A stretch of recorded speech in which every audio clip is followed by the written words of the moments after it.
Greetings, patrons, friends. Small video here, hopefully I don't ramble too long. I say small video a lot and then it turns into 15 minutes, so I'll try not to make it that long. I'm here walking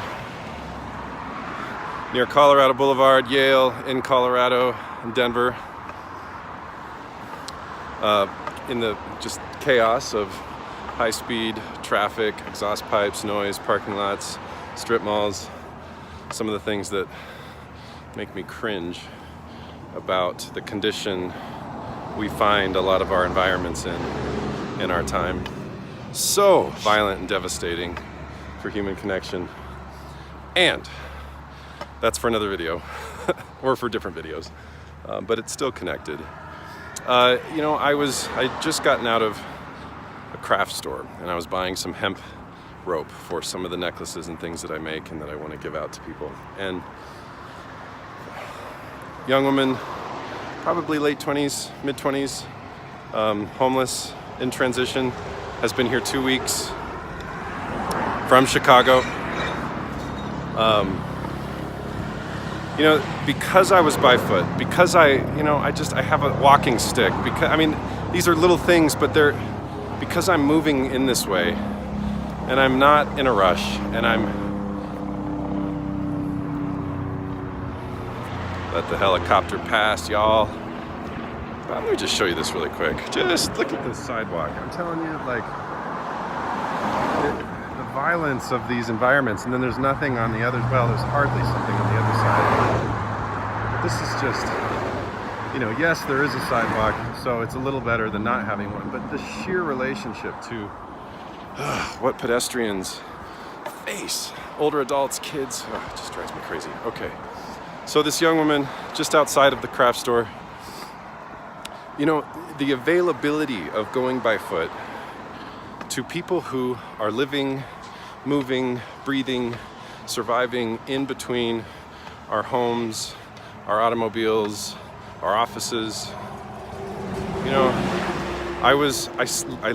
I needed to organize my backpack, and so I sat outside of the entrance. I literally just sat outside with my backpack, and without question, she feels comfortable coming up to me, sitting next to me, and just chatting and talking about, what her morning's been like so far. She started talking a lot about her passion for art and painting.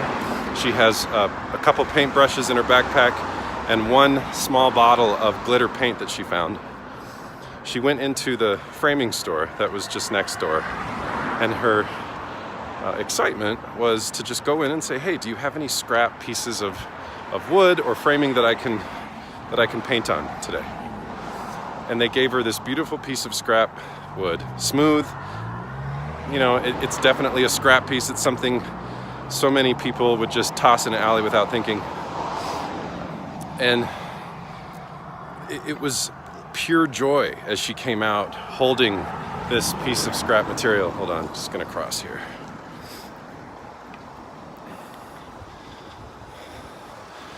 And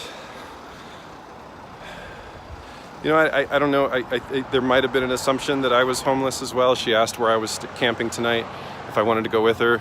She was extremely friendly, willing, open for me to join her wherever she was going, wanting me to kind of join her to go to a park and paint with her.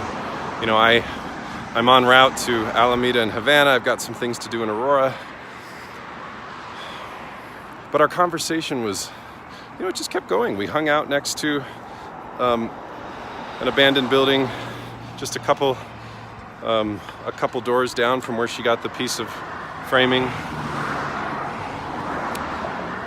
When we parted, I gave her my phone number, obviously my name for social media. She doesn't have a phone right now.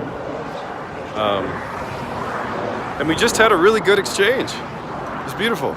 This happens all the time. This isn't a special, but I want to frame the humility and the availability of going by foot, and what that allows for us to be attentive to to be in relationship to, that when we use our bodies and move and breathe and hold space in between these interiors and schedules and the paces of how we move from place to place, when we rearrange that a little bit to go by foot or to just exist outside of these temperature controlled scenarios we find ourselves in a lot, what we can draw from, what we can learn, and how we can just be a witness to and be in relationship to the people, the natural world. So the positive, the joy points, the vibrations of human connecting, nature connecting, but also a witness and a steward of the pain points as well. What gets missed, who gets hurt when those things get missed. And so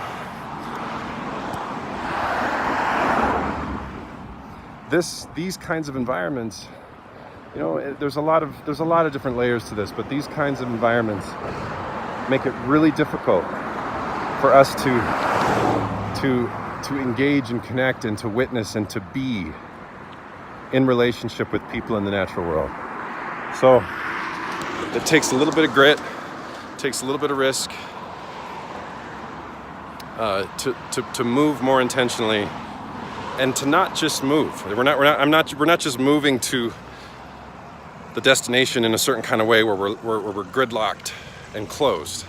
We have to also carry this inner capacity to be available, to be open, and to be a mirror that I'm here, you are here, you are worthy, I am worthy. Love is a big, wide story. So mysterious and so far beyond a lot of the forms that we've over-identified with when it comes to how we love on people and how we love on ourselves. So that's a lot. I won't go too much longer, but send some good vibes to this young woman I just connected to, that she reaches out. I've got a whole bag of paints for her and a sleeping bag and just some other things that I want to bless her journey, wherever that journey goes. I want to make sure I'm following up and that she reaches out. She's going to head to the library at some point today, and I think she said she's going to try and get in touch with me then. So anyway, some permission and some invitation in your own neighborhood, in your own strip mall spaces, in your own offices, in your own commutes, whatever those look like, to